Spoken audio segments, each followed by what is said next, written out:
अजामिल नाम के एक पंडित जी थे। एक वैश्या से इन्होंने शादी कर ली। दास्याह संसर्ग दूषिता, एक गलत स्त्री से शादी कर ली। जब आप दूसरी जात की कन्या से विवाह करते हैं और गलत स्त्री से और गलत पुरुष से विवाह करते हैं, जो चरित्र से गिरा है, स्त्री हो या पुरुष हो, जो चरित्र से गिरा हुआ होगा उससे आपने विवाह कर लिया, अंतर जात में विवाह कर लिया, तो आपकी बुद्धि तो भ्रष्ट होनी ही। इसलिए शास्त्रों ने जो मर्यादाएं कही हैं उन मर्यादाओं पर आपको चलना है, उन्हें निभाना है। अजामिल जात के पंडित जी थे और शादी कहां कर ली? एक वैश्या के साथ। उससे विवाह करके 9 बच्चे पैदा किए। बुद्धि भ्रष्ट हो गई, चोरी करना, उल्टे सीधे काम करना। पर अजामिल ने कभी भजन किया था? याद रखना, यहां एक बात समझने की है कि आपने जीवन में कभी भी भजन किया होगा, नाम जपा होगा, कथा सुनी होगी, दान किया होगा, उसका फल आपको मिलकर रहेगा, ये निश्चित है। वो कभी व्यर्थ जाने वाला नहीं। अजामिल ने बचपन में भक्ति करी थी। उनकी पत्नी तो गंदी थी, उनकी पत्नी, उनका चरित्र तो गंदा था ही, बिगड़ गए थे अजामिल। दास्याह संसर्ग दूषिता, यहां लिखा है नामना नष्ट सदाचार। अजामिल का सदाचार नष्ट हो गया, अजामिल का सदाचार नष्ट हो गया। एक दिन गांव में कुछ संत आए और गांव के बच्चों से पूछा, भैया जी बड़ी भूख लगी है, कहीं भोजन की व्यवस्था हो जाएगी क्या? अजामिल का घर बता दिया शरारती बच्चों ने। बोले जाओ, अजामिल खूब पूजा करेगा आपकी।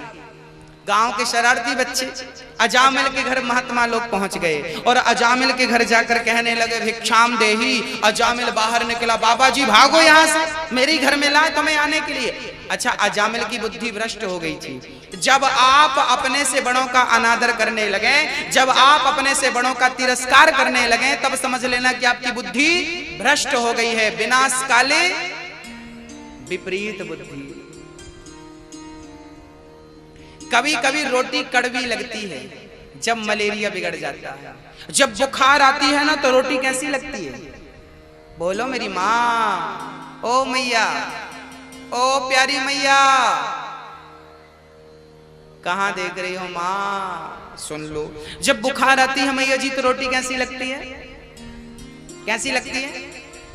हाँ, क्या कह रही है? कड़वी, कड़वी लगती है। तो बताइए क्या रोटी कड़वी है?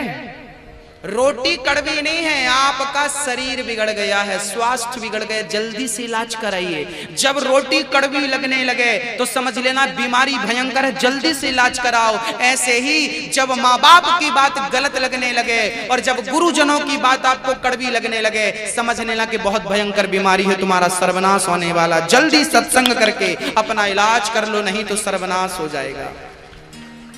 रावण को विभीषण की बात बुरी लगने लगी, रावण को मंदोदरी की बात बुरी लगने लगी, रावण को हनुमान जी की बात बुरी लगने लगी। और जब रावण को सबकी बात बुरी लगने लगी तो परिणाम क्या हुआ? सर्वनाश हुआ कि नहीं? जब आपको आपके बड़ों की बातें बुरी लगने, जब आपके माँ बाप समझाते हैं ना, बेटा ये गलत है, आपको लगता नहीं नहीं हम सही, हमारे माँ बाप गलत है, उस समय आपके सर्वनाश, क्योंकि बुद्धि बीमारी है। इसलिए समझ लेना, यही पता चलता है। अब अजामिल संतों का तिरस्कार करने लगा, घर से निकल जाओ। पर पत्नी बड़ी सहज थी, सरल थी, भले वो वैश्या थी पर उसका विचार बड़ा उत्तम था। तो पत्नी ने रोका, महात्मा जी क्षमा करना, ये बड़े दुष्ट प्रकृति के हैं, आप बैठिए, मैं आपको भोजन देती हूँ। महात्माओं ने कहा हमें कच्चा अन्न देना। वो कच्चा अन्न लाकर देती है, अनाज को, आटा आदि आदि देती। संतों ने प्रसादी तैयार करी और प्रसादी तैयार हुई, तुलसी का पत्ता डाला, अजामिल को बुलाया, अजामिल बेटा आओ और प्रसाद ग्रहण करो। अजामिल बैठ गए, पत्नी बैठ गई और अजामिल के 9 बच्चे बैठ गए और सबको संतों ने 2-2 रोटी दी सब्जी के साथ। संतों का प्रसाद ग्रहण किया। अब संत बोले, देवी अजामिल भाई अब हम जा रहे हैं, पर एक बात बताओ, भोजन कराए हाथ तो संतों को दक्षिणा तो दे दो। अजामिल बोला, तुरंत निकल जाओ यहां से, दक्षिणा मांगी तो काट दूंगा तुम्हारी जबान। खिला पिला दिया है, मांगना कुछ मत। पत्नी ने कहा ना ऐसा मत कहो, ये संत हैं, इनका अनादर नहीं करते।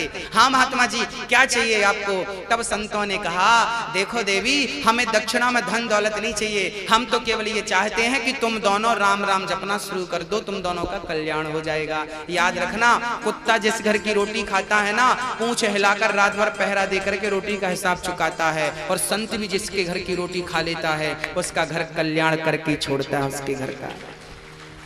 संतों ने कहा तुम दोनों राम राम जपा करो। और जामिल बोला देखो बाबा जी, खिला पिला दिया, ठीक ठाक चले जाओ, नहीं तो हम अपने पे आएंगे ना तो तुम मार मार के भगाएंगे।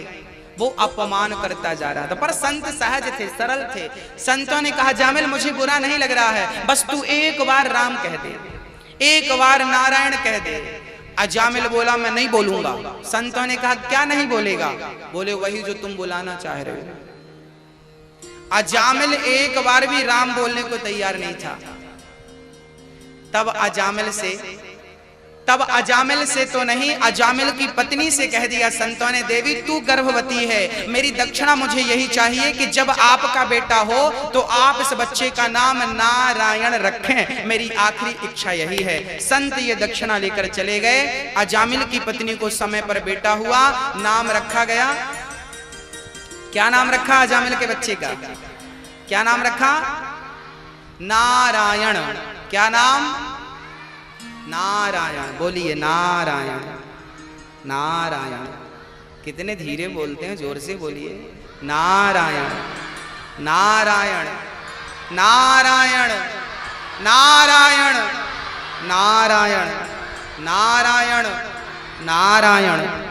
नारायण नाम रखा अजामिल। अब अजामिल छोटे बच्चे से प्रेम करने लगा, बेटा नारायण यहाँ आओ, बेटा नारायण यहाँ आओ, बेटा दिन भर नारायण नारायण पुकारने लगा। अजामिल की जब मृत्यु होने लगी तो दूर खेल रहा था पुत्र, अजामिल ने अपने बच्चे को बुलाया।